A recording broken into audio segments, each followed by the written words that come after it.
Alright, everybody, what's cracking? So, you guys know I don't like to talk about prison stories. And whenever I do, unless I'm straight up bullshitting, right?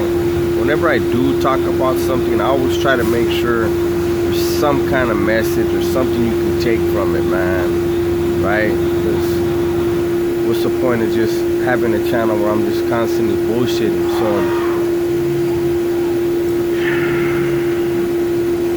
So I told you guys a story once about the weight pile, and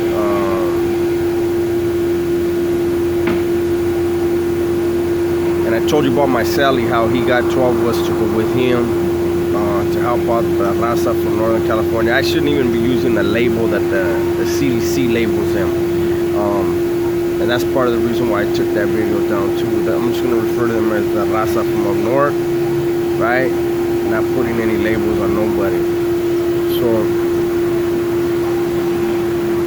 well, that same Sally, he had been down since the 80s, right? And like I said, to remind you guys, we were in New Folsom, B-Yard at the time.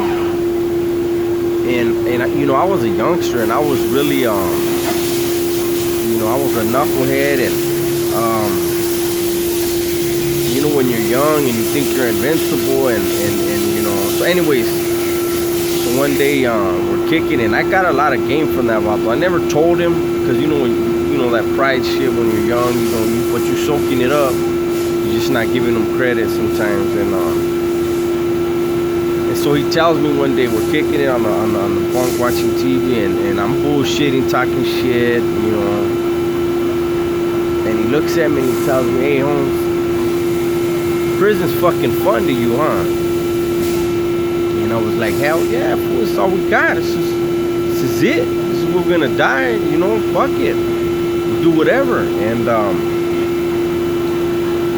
And he tells me, you know what, homie, let me tell you a story, eh? And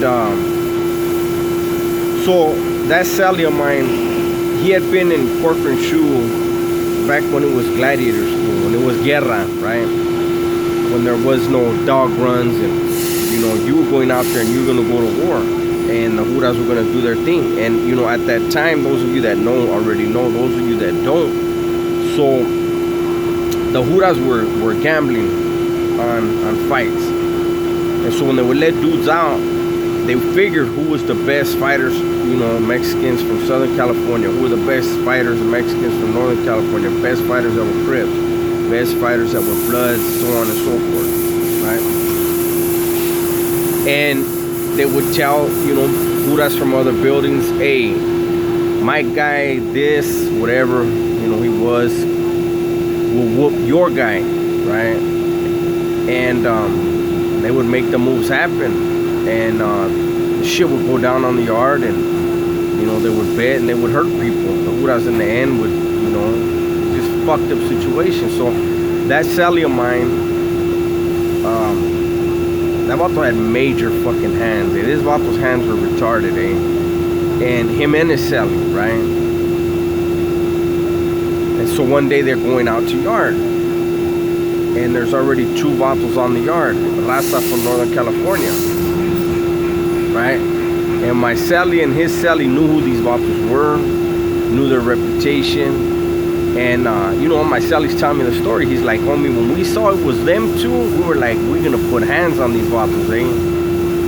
And so they go out, and you know, let's do this, boom, and they lock horns, and they're going at it, boom, boom, boom, boom, boom. And my Sally's like, telling me like, oh, I was tripping, like the one I was chunking him with, he wasn't giving up an inch, you know, and he goes, and I'm fucking, we're getting busy, you know, boom, boom, boom.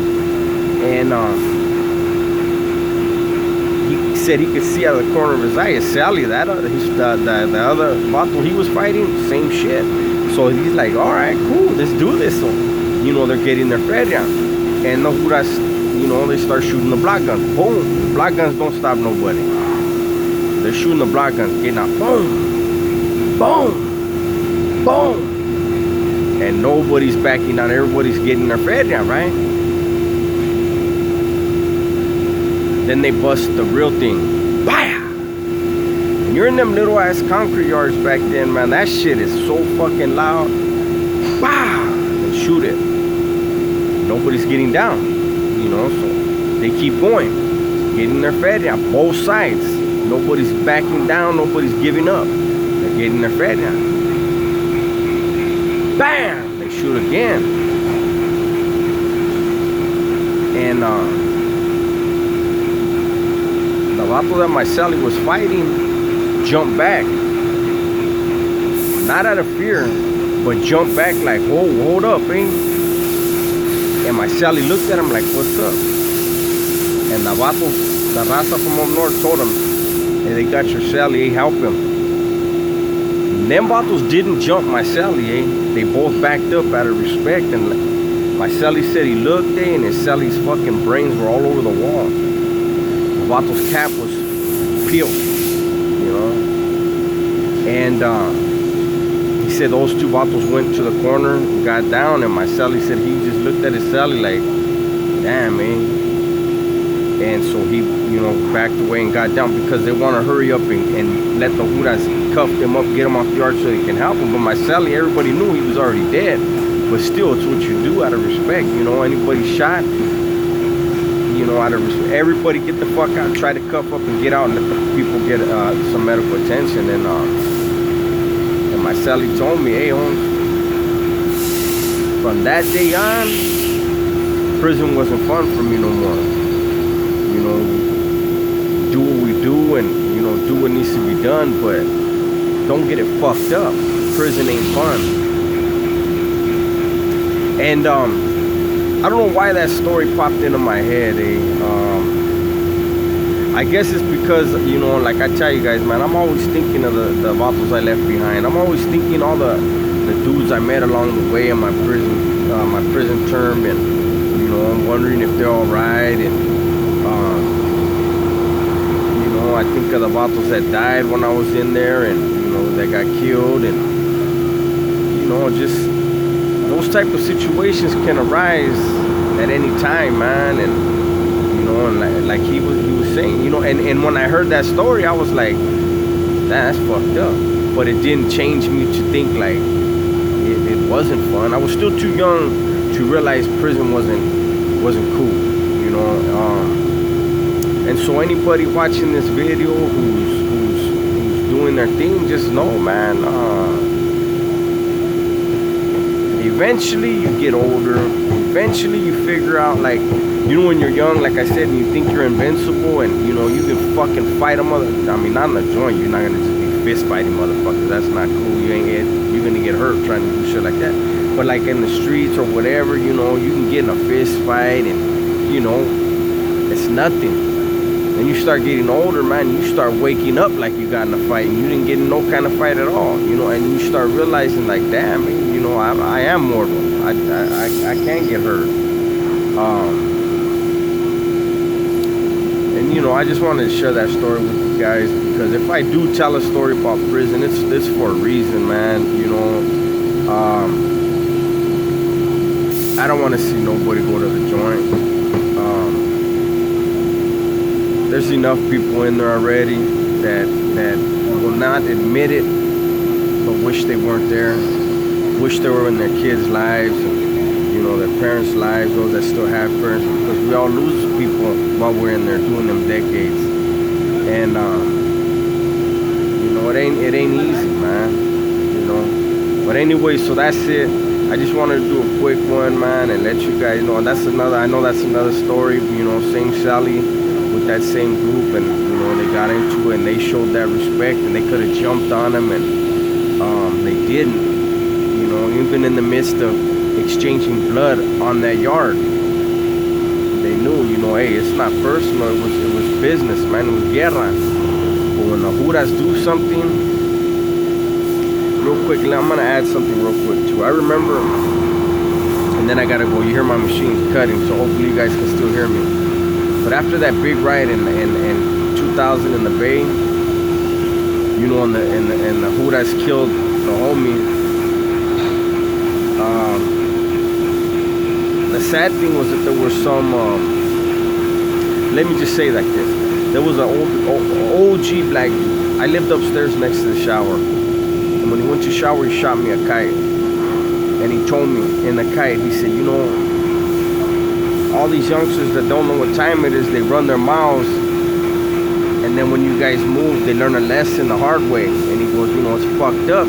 He said, and what's worse is, and this is his words, because, you know, Raza don't call the Judas canines, but he said in the Huila, these cats, these youngsters are celebrating a canine killing a convict. You know, and that's a damn shame. You know, whatever the fuck kind of conflict that people get into and inside those walls, man, anytime a Juda hurts somebody, it's never good, it's never cool, it's never, you know.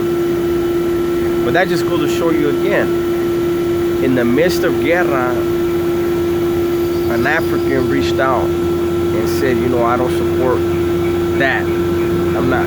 He had just came back from the hospital. He had a tube coming out of his chest because his lungs had been collapsed.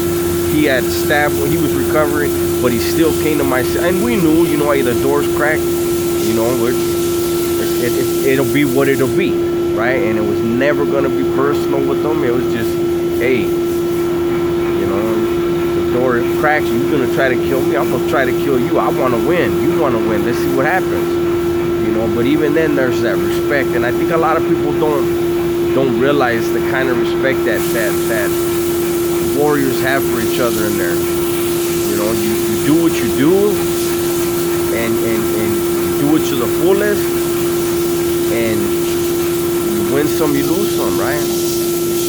All right, man, that's all right. That's already too much of that kind of talk, man. But I just want you guys to know, man, that, you know, if there's any kids watching or any of you guys got kids that, you know, are dabbling in the streets, man, this shit ain't cool. It ain't no fun, man. All right, I'm out.